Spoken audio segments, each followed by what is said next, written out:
Assalamualaikum warahmatullahi wabarakatuh.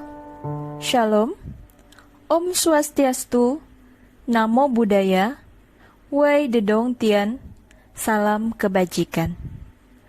Berjumpa kembali pada mata kuliah metodologi penelitian. Kali ini, kita akan kembali mempelajari bahan kajian tentang teknik-teknik penentuan sampel penelitian. Berikut adalah kemampuan akhir yang diharapkan setelah mempelajari materi ini. Pertama, mampu menjelaskan pengertian populasi dan sampel. Populasi dan sampel ini, keduanya digunakan sebagai istilah dalam metode penelitian kuantitatif, dikarenakan hasil penelitiannya ditujukan kepada sampel yang harus bisa digeneralisasikan kepada objek yang lebih luas. Kedua, mampu membandingkan berbagai teknik penentuan sampel penelitian.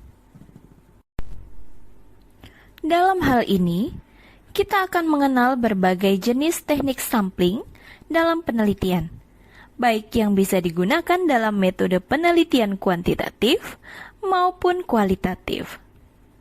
Dan ketiga, mampu menyesuaikan teknik penentuan sampel yang tepat dalam penelitian. Setelah mempelajari materi ini, diharapkan Anda bisa menyesuaikan teknik sampling apa yang cocok digunakan dalam suatu kasus penelitian. Selanjutnya, untuk memulai materi tentang teknik sampling, kita harus mengenal terlebih dahulu apa itu teknik sampling. Teknik sampling adalah teknik yang dilakukan untuk menentukan sampel. Jadi, sebuah penelitian yang baik haruslah memperhatikan dan menggunakan sebuah teknik dalam menetapkan sampel yang akan diambil dalam subjek penelitian. Dalam sampling, Anda akan mengenal istilah populasi dan sampel. Apakah Anda tahu apa itu populasi dan sampel? Mari kita lihat ilustrasi sebagai berikut. Siapa yang tidak kenal dengan buah-buahan? Makanan yang segar dan banyak vitaminnya. Ada yang rasanya manis, ada juga yang asam. Bisa dibuat cemilan, bisa juga dibuat olahan makanan yang lezat. Namun ada suatu cerita. Cerita yang pertama. Suatu ketika, seorang ibu pergi ke pasar dan membeli jeruk. Sesampainya di pasar, ia hanya mencicipi satu jeruk dan menyatakan bahwa jeruk itu manis. Lalu ia membelinya 1 kilo jeruk. Cerita yang kedua. Kita beralih pada makanan olahan yang sudah jadi, yaitu anggap saja sup. Ada sup ayam, ada sup jagung, sup tomat, dan sebagainya. Satu suapan saja sudah mampu mewakili rasa sup itu sebenarnya. Kali ini, seorang ibu memasak sayur sup. Untuk memastikan rasanya, ia mencoba hanya dengan 1 suapan sendok sup. Nah, berdasarkan kedua cerita tadi, apa yang dapat Anda simpulkan? Saya beri waktu ya.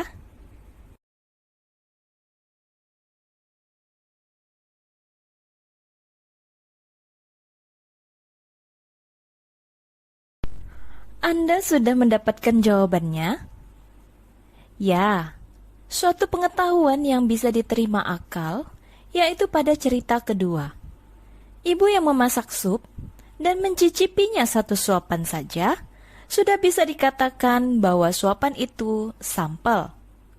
Sedangkan cerita pertama, 1 rasa jeruk belum tentu mewakili semua rasa jeruk. Karena bisa saja jeruk tersebut berbeda-beda pohon. Di sini artinya, dalam menentukan sampel, kita harus memperhatikan sifat-sifat penyebaran populasi dari sampel tersebut. Hal ini bertujuan agar sampel yang kita gunakan adalah sampel yang representatif, akurat, dan berasal dari populasi yang sama. Nah, sudah tahu kan apa itu populasi dan sampel? Sekarang, kita akan mempelajari pengertian populasi dan sampel dari pakarnya. Yang pertama, dari Creswell, yang mengartikan bahwa populasi yaitu kelompok-kelompok individu yang memiliki karakteristik yang sama, sehingga membedakan mereka dari kelompok-kelompok yang lain. Selain itu, dari Sugiono mengatakan bahwa populasi yaitu wilayah generalisasi yang terdiri atas objek atau subjek yang mempunyai kualitas serta karakteristik tertentu yang ditetapkan oleh peneliti untuk dipelajari, kemudian ditarik kesimpulannya. Populasi bukan hanya sekedar orang, tetapi juga objek dan benda-benda alam lainnya. Populasi juga bukan sekedar banyaknya subjek atau objek yang diteliti, tetapi meliputi seluruh karakteristik sifat yang dimiliki oleh subjek atau objek tersebut. Sehingga dapat disimpulkan bahwa populasi adalah keseluruhan objek atau totalitas subjek penelitian yang dapat berupa orang, benda, atau hal-hal yang lainnya yang diperoleh yang bisa memberikan informasi atau data penelitian.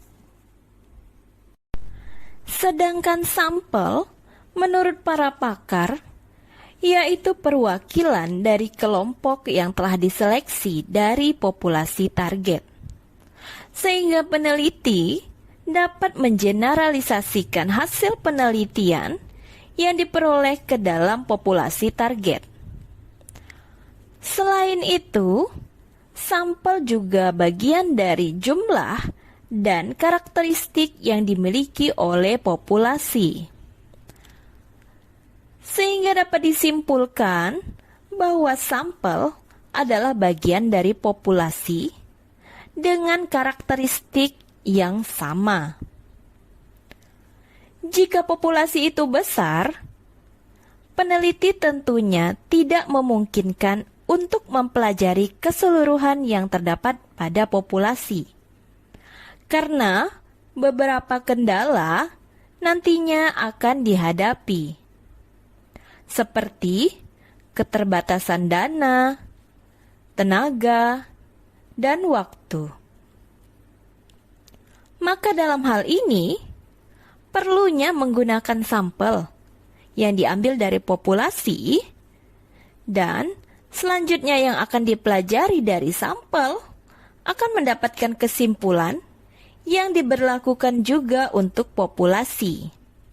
Oleh karena itu, sampel yang didapatkan dari populasi tersebut memang benar-benar harus representatif atau mewakili.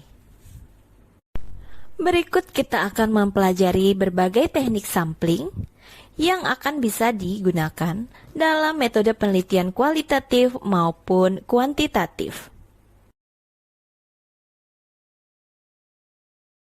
Baiklah, kita akan lanjutkan mengenai pengertian teknik sampling. Di awal sudah dikatakan bahwa teknik sampling adalah teknik dalam pengambilan sampel. Langkah-langkah dalam pengambilan sampel harus diperhatikan. Yang pertama, populasi harus ditentukan. Yang kedua, mencari data akurat unit populasi tersebut. Yang ketiga, memilih sampel yang representatif. Dan keempat, menentukan jumlah sampel yang memadai. Untuk menentukan sampel dalam penelitian, terdapat berbagai teknik pengambilan sampel. Teknik sampling berdasarkan adanya randomisasi, yaitu pengambilan subjek secara acak dari kumpulannya, dapat dikelompokkan menjadi dua, yaitu sampling non-probabilitas dan sampling probabilitas. Teknik-teknik sampling tersebut dapat dilihat pada skema berikut. Dari diagram ini menjelaskan bahwa teknik penentuan sampel dapat dikelompokkan menjadi dua. Nah, yang termasuk ke dalam kelompok probability sampling antara lain simple random sampling, proportionate stratified random sampling, disproportionate stratified random sampling, dan cluster sampling. Sedangkan ke dalam jenis non-probability sampling, yaitu sampling sistematis, sampling kuota, sampling aksidental, purposive sampling, sampling jenuh, dan snowball sampling. Berikut penjelasannya. Probability sampling, yaitu teknik pengambilan sampel yang memberikan peluang yang sama bagi setiap anggota populasi untuk dipilih menjadi anggota sampel. Dengan probability sampling, pengambilan sampel dilakukan secara acak atau random dari populasi yang ada. Yang pertama, simple random sampling. Dinyatakan simple karena pengambilannya dilakukan secara acak tanpa memperhatikan strata yang ada dalam populasi tersebut. Cara ini dilakukan apabila anggota populasi dianggap homogen. Yang kedua, proportionate stratified random sampling. Biasanya digunakan pada populasi yang mempunyai susunan bertingkat atau berlapis-lapis. Kemudian yang ketiga, disproportionate stratified random sampling. Digunakan untuk menentukan jumlah sampel bila populasinya berstrata, tetapi kurang proporsional. Yang keempat, cluster sampling, atau juga disebut area sampling. Teknik sampel ini digunakan apabila populasi tidak memiliki individu-individu, melainkan terdiri dari kelompok-kelompok individu atau cluster. Teknik ini digunakan untuk menentukan sampel bila objek yang akan diteliti atau sumber data sangat luas. Selanjutnya, non-probability sampling, yaitu teknik pengambilan sampel yang tidak memberi peluang atau kesempatan yang sama bagi setiap anggota populasi untuk dipilih menjadi sampel. Jenis-jenisnya sebagai berikut. Yang pertama, sampling sistematis, yaitu teknik penentuan sampel berdasarkan urutan dari anggota populasi yang telah diberi nomor urut. Yang kedua, sampling kuota, yaitu teknik penentuan sampel dari populasi yang mempunyai ciri-ciri tertentu sampai jumlah kuota yang diinginkan. Teknik ini tidak diperhitungkan, akan tetapi diklasifikasikan dalam beberapa kelompok. Setelah jatah terpenuhi, maka pengumpulan data dihentikan. Yang ketiga, sampling aksidental, yaitu teknik penentuan sampel berdasarkan kebetulan, yaitu siapa saja yang secara kebetulan bertemu dengan peneliti dapat digunakan sebagai sampel. Bila dipandang orang yang kebetulan ditemui itu sesuai sebagai sumber data. Yang keempat, sampling jenuh. Teknik penentuan sampel ini dilakukan bila semua anggota populasi digunakan sebagai sampel. Hal ini sering dilakukan bila jumlah populasinya relatif kecil, kurang dari 30 orang. Sampel jenuh disebut juga dengan istilah sensus, di mana semua anggota populasi dijadikan sampel. Yang kelima, purposive sampling, yaitu teknik penentuan sampel dengan pertimbangan tertentu. Pemilihan sekelompok subjek dalam purposive sampling didasarkan atas ciri-ciri tertentu yang dipandang mempunyai sangkut paut yang erat dengan ciri-ciri populasi yang sudah diketahui sebelumnya. Keenam, snowball sampling adalah teknik pengambilan sampel yang awal mulanya berjumlah kecil. Kemudian sampel tersebut disuruh untuk memilih temannya untuk dijadikan sampel. Dan begitu seterusnya, sehingga jumlah sampel semakin lama semakin banyak. Inilah beberapa definisi dari teknik sampling. Ada yang bisa digunakan dalam penelitian kualitatif, dan ada juga yang bisa digunakan di dalam penelitian kuantitatif.